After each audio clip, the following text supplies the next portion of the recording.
Salutations la famille, nous espérons que vous allez bien. Alors, plusieurs entre-temps ont essayé de me faire dire des choses concernant l'actualité suite à la mort de la chanteuse gospel Osinachi qui a prétendument été tuée par son mari.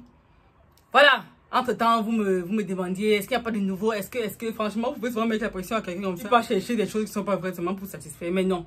Nous savons que vous avez confiance en nous pour vous donner la bonne information. Ceci étant, nous n'allons pas nous permettre de troquer cette confiance, n'est-ce pas, pour des vues. Pourquoi? Non, vraiment. Alors, est-ce qu'il y a du nouveau? Oui, il y a du nouveau. Il y a du nouveau concernant cette affaire. Et comme vous le savez, ma principale source, on dit qu'un journaliste ne révèle jamais ses sources, mais bon, je ne suis pas journaliste à ce qu'il s'agit. Bref, ma principale source, en fait, c'est une avocate au barreau du Nigeria. Elle a une chaîne appelée Nezeville, donc je vous invite, pour ceux, n'est-ce pas, qui voudraient avoir la version en anglais, d'aller là-bas. Elle fait vraiment les choses formidables et elle traite aussi de plusieurs cas importants. Une expertise juridique. Alors, il y a du nouveau. Il y a vraiment du nouveau concernant cette affaire. Ça pèse le cœur de parler de ces choses, sachant que, voilà, c'est ces enfants. Ce sont ces enfants, en fait, qui vont en pâtir. Un père emprisonné qui risque la peine de mort. Je vous en parlerai tout à l'heure. Une maman qui n'est plus là. C'est la raison pour laquelle nous continuons à prier nos mamans qui sont en train de souffrir dans des foyers abusifs, de véritablement songer à se mettre à l'abri pour elles-mêmes, pour leurs enfants. Pour leurs enfants. Et pour ceux qui pensent que nous en faisons trop en parlant de ce sujet, j'ai simplement l'impression que c'est de l'ignorance. Parce que vous n'avez pas idée du nombre de femmes qui nous ont écrit suite à ça. Qui vivent ces choses encore. Et vous pouvez qu'on poste pour sensibiliser. Il y en a qui disent qu'on doit laisser la dame Osinachi reposer en paix. Si elle a peut-être donné sa vie pour qu'une autre personne ne meure pas à cause de ça. Donc si ça vous dérange qu'on en parle et qu'on en reparle. Parce que, comme je vous le disais, ce n'est pas juste un buzz passager, non. Si des structures sont en train de travailler dans des pays, des structures, j'en connais en Côte d'Ivoire, l'ONG Bloom, et même le gouvernement en Côte d'Ivoire qui a un numéro vert, je pense déjà, sur lequel vous pouvez appeler si vous êtes victime d'abus, homme ou femme. Si c'est un sujet d'actualité, vous pensez que on devrait, n'est-ce pas, être en retrait? Non, on doit en parler. Plusieurs femmes souffrent, vous n'avez pas idée. Vous n'avez pas idée, moi-même qui vous parle, je n'ai pas idée. Parce que je ne peux pas en fait m'approprier leur douleur, disant que voilà, je comprends exactement ce qu'elles subissent. Parce que moi, je ne le subis pas. Mais je sais, au vu de tout ça, combien la douleur... En fait, j'essaie de m'imaginer en fait combien la douleur peut être grande. Donc, ne pensez pas une seconde que c'est une perte de temps. Non, on doit continuer à en parler. On doit continuer à en parler. On doit continuer à en parler. Donc les amis, je vous disais qu'il y a du nouveau concernant cette affaire. Et c'est exactement ce que je m'apprête à vous révéler dans cette vidéo. Si ça vous intéresse, restez avec nous et je vous dirai tout dans une poussière de secondes. N'hésitez pas à liker la vidéo si elle vous plaît et si vous êtes nouveau sur la chaîne, n'oubliez pas de vous abonner et d'activer la notification pour ne rater aucune de nos prochaines vidéos. Hello la famille, ici Mela pour vous servir. Vous êtes bel et bien sur la chaîne Poema Mela. Qu'est-ce qu'on fait sur cette chaîne? On observe la vie du point de vue des autres, de notre point de vue. On en tire des leçons, on partage et on avance. C'est ce qu'on fait en résumé sur cette chaîne. Alors si ça vous intéresse de tirer des leçons des expériences des autres pour avancer, vous êtes sur la bonne chaîne. Abonnez-vous dès aujourd'hui et on continue et on avance ensemble. Merci pour tous ceux qui reviennent. Franchement, vous m'épatez en fait sur cette chaîne-ci. Vous m'épatez les gars. Vous voyez comment je prends un visage sérieux en fait. Parce que souvent ici on rit, on danse et tout. Mais là c'est vraiment un sujet sérieux. Donc, il faudrait que voilà, on puisse garder le ton. Mais je tenais sincèrement à vous dire merci. Merci pour la force que vous nous envoyez. Pour les messages gentils et tout. C'est vrai que tous ne sont pas gentils, mais la majorité est gentille. Et moi je ne suis pas déjà à voir ce qui est mauvais, m'accrocher dessus. Non. Je prends le positif. Le négatif, j'analyse. Je vois s'il y a quelque chose à tirer. Je prends et on avance. Ici on avance seulement. On avance, on avance, on avance. On tire des leçons, on consomme, on digère, on avance. Alors, concernant l'actualité sur l'affaire du décès de la chanteuse internationale Osinachi, la première chose, c'est que sa famille contemple un divorce post-mortem. Qu'est-ce que cela signifie? Ça veut dire, bien qu'elle soit morte, sa famille voudrait divorcer à sa place de cette famille. Et cela a plusieurs implications dans la culture Igbo. Elle est nigériane et particulièrement Igbo. Donc, dans leur culture, en fait, l'endroit où on t'enterre est très significatif. Demander un divorce post-mortem reviendrait à quoi? Reviendrait à dire que on enlève le nom Nwachukwu de son nom. Ça veut dire même que, voilà, tout ce qu'on va partager concernant son funérail, là, il y aura simplement son nom de jeune fille. Donc, on la dissocie de tout ce qui comporte, n'est-ce pas, le nom de cette famille et ce monsieur, en fait. Bon, ça, c'est ce qui va se passer. Et puis, la famille du mari ne sera pas du tout impliquée dans l'organisation de ses obsèques. Voilà une autre implication. Voilà la décision, en fait, que la famille est en train de contempler. Ce divorce post-mortem. Mais est-ce que vous pensez que c'est ce que cette femme aurait souhaité? Cette femme qui a défendu son mari, n'est-ce pas? Qui s'est dit, qui a prié pour lui, pour qu'il change et tout. Est-ce que vous pensez que elle aurait voulu que ce nom lui soit retiré, ce nom de Nwachukwu et tout ça?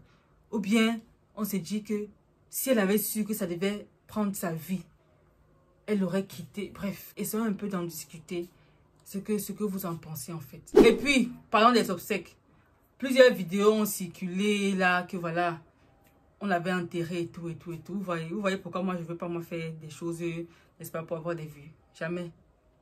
En fait, ces obsèques auront lieu ce mois-ci, le 25 juin. Le 25 juin. C'est là que auront lieu ces obsèques. Donc tout ce qui a circulé avant là, ce n'était rien du tout. Ok.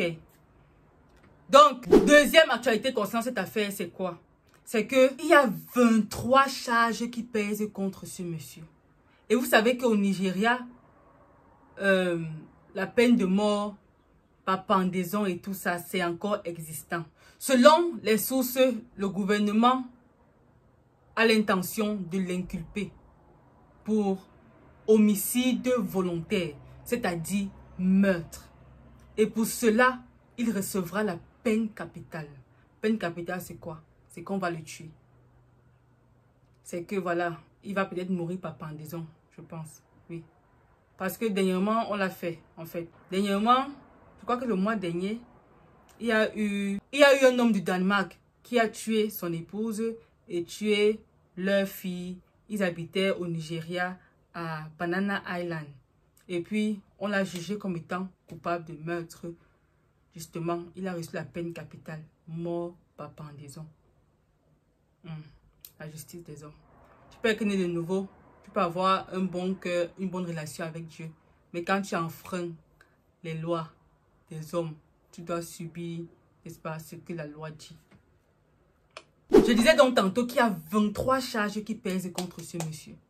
Entre autres, on l'accuse d'abus émotionnel, d'abus physique, d'abus verbal, d'agression aggravée.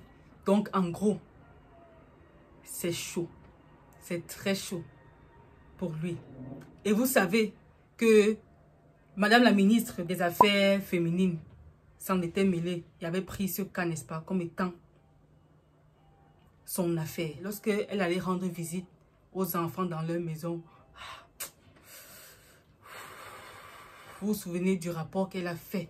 Franchement, elle a pesé de tout son poids pour que cet homme reçoive ce qui lui est dû en ce qui concerne la justice des hommes, bien entendu. On avait aussi posté, je crois que pour ceux qui l'ont vu, comment on avait exposé monsieur Peter Nwachukwu au public. Donc c'était une sorte même de parade, quoi. On avait exposé visage découvert et tout, donc tout le monde sait que voilà, c'est lui. Autre chose, c'est quoi? C'est que vous vous souvenez qu'on attend toujours les résultats de l'autopsie. On est tous d'accord que l'autopsie ne dure pas un mois, n'est-ce pas? Selon les sources, les résultats sont là, sont présents, mais voilà, pour une raison ou pour une autre, le gouvernement veut garder ça privé. Et les sources soupçonnent que on garde ça privé parce que, en fait, ça ne va pas du tout en faveur du monsieur. Donc, c'est même peut-être sur cette base-là et sur la base de plein d'autres choses, les 23 autres charges et en fait, l'enquête qui a été menée, toutes les preuves et tout ça, qu'il contemple, n'est-ce pas, le châtier ou le sanctionner de la peine capitale. Et moi, dans tout ça, ce sont les enfants que je vois. Ce sont les enfants. Tu grandis sans parents. Une maman qui décède suite aux violences. Et un père qui reçoit la peine capitale. Elle avait quatre enfants.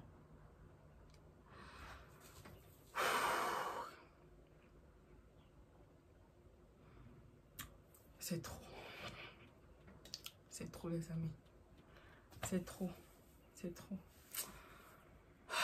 Continuez à prier pour ces enfants-là. Continuez à prier pour eux. On ne peut souhaiter ça à personne, en fait. On ne peut souhaiter ça à personne, à aucun enfant. C'est la raison pour laquelle on dit qu'il faut éduquer nos garçons. Parce que comme je le disais dans une vidéo précédente, et je crois que les spécialistes en psychologie ou en coaching de famille et tout ça ont été d'accord avec moi sur le fait que son comportement là, en fait, c'est retraçable.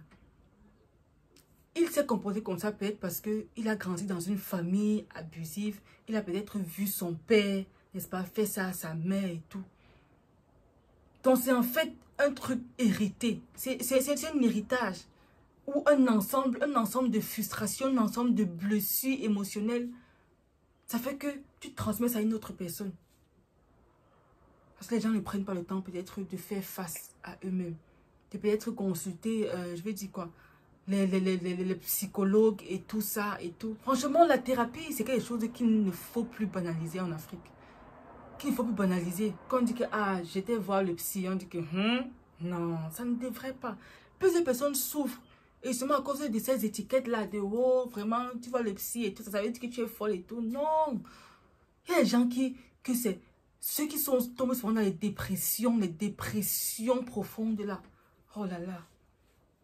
Il y en a qui sont terriblement blessés. Terriblement blessés.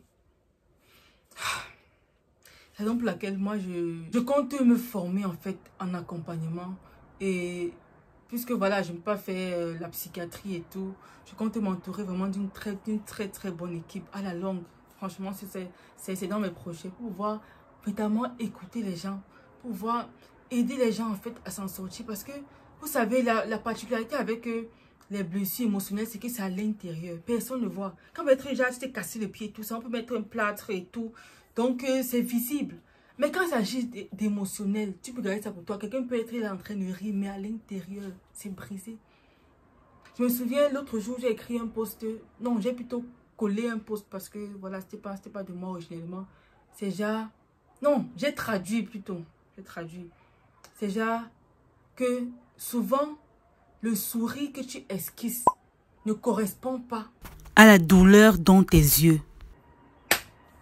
Et plusieurs, justement, ont laissé des commentaires du genre, tu es en train de lire dans ma tête. C'est vraiment ce qui se passe avec moi et tout. Donc, ça veut dire que c'est réel. C'est réel. C'est réel. Pour plusieurs, prier tout simplement ne suffit pas, en fait. C'est pas que si tu pars voir un thérapeute, tu es en train de trahir, tu es en train de trahir ta foi. Non. Non, pas du tout. Pas du tout. Les amis, je suis toujours peinée en fait lorsque je parle de ces sujets. Et vous voyez comment ma voix est en train de décroître et tout. Ah. Finalement, le procès aura lieu dans quelques jours, oui. Et comptez sur moi, n'est-ce pas, pour vous apporter des informations en temps et en heure pour ceux qui voudront savoir. Mais le but ici, là, vraiment, il est question que nous en tirons des leçons. Parce que vous savez que c'est le but de la chaîne ici. Regardez la vie, regardez l'expérience, regardez la vie à travers l'expérience des gens, nos propres expériences et tirer des leçons. Parce que à la fin de la journée, si nous ne tirons pas les leçons, c'est que le but de cette chaîne n'est pas atteint. Qu'est-ce qu'en fait cela m'apprend? Premièrement, la blessure émotionnelle. Et il n'y a même pas que les femmes. Il n'y a pas que les femmes. Il y a les hommes aussi. Par exemple, l'acteur Johnny Depp.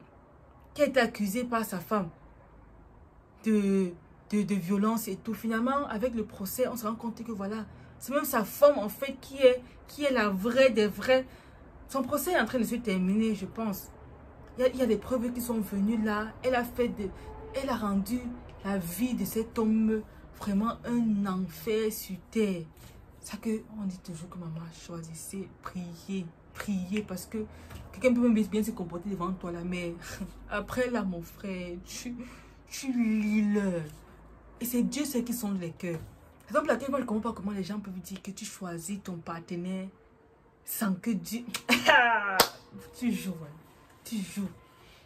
C'est vrai que bon, peut-être avant, c'était déjà plus faisable parce que voilà, les parents se connaissaient entre eux, ils savaient que voilà, voici une fille de telle famille, la famille a des principes et tout. Je crois que voilà, les connexions se créaient naturellement et tout. Mais aujourd'hui, avec la modernisation et tout, est-ce que c'est facile?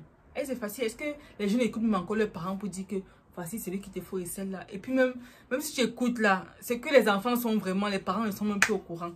C'est compliqué les gars, on a besoin de l'aide de Dieu. Il ne faudrait pas que la vidéo soit très longue. Bon, j'espère que chacun à son niveau a tiré quelque chose, n'est-ce pas? S'il vous plaît, dites-nous ce que vous pensez en fait de tout ça. Est-ce que vous pensez que voilà, c'est une punition bien méritée si on lui donne la peine capitale et tout? Ou bien si vous avez plus d'informations concernant d'où lui-même il vient, là où il a grandi et tout ce qui a pu peut-être instiguer en lui cette révolte, cette méchanceté, vous aurez peut-être plus, je vais dire quoi, plus de compassion pour lui et tout. En tout cas, qu'est-ce que vous en pensez? Partageons les amis, partageons. Et donc, je suis là pour vous servir et bon, généralement, je dis pour vous faire kiffer, mais là, le kiff, c'est autre chose. En tout cas, prenez soin de vous, prenez soin de votre cœur, prenez soin de votre santé mentale, s'il vous plaît. Investissez en vous-même car vous êtes votre meilleure entreprise. Les amis, on est ensemble, on ne se lâche pas. Merci pour la force. Bye. N'hésitez pas à liker la vidéo si elle vous plaît et si vous êtes nouveau sur la chaîne, n'oubliez pas de vous abonner et d'activer la notification pour ne rater aucune de nos prochaines vidéos.